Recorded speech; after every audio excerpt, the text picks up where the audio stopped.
And kingine bwana, Romy Jones tulipiga naye story kuhusiana na swala lake yeye ya kuchukua fomu ya kugombea ubungo jimbo la Mbagala, and tukamuuliza kuhusiana na masuala ya burudani na masuala yake ya kisanii.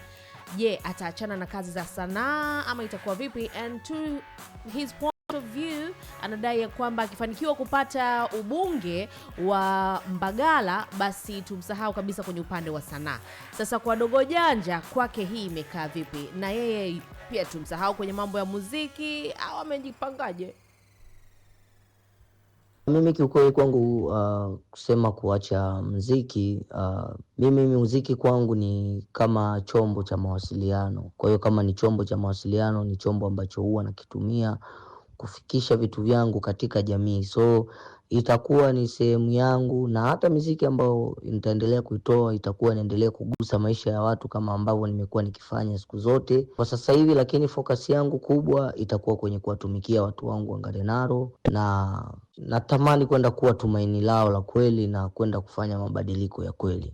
Mwitikio kiukweli, mwitikio ni mkubwa, mwitikio ni mzuri sana. Unajua mimi pale siingii kama msanii, bali naingia kama mtu wao, kama mzao wa pale, na mtu ambaye na wajua watu wangu, najua changamoto zao. Kwa hiyo watu wako wamefurahi sana, na nadhani mengine mengi nitaongea baada ya mchakato wa majina. Kwa sasa hivi niseme hao machache. Asante sana. Okay.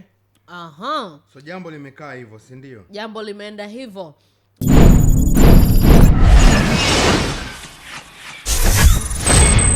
The Switch.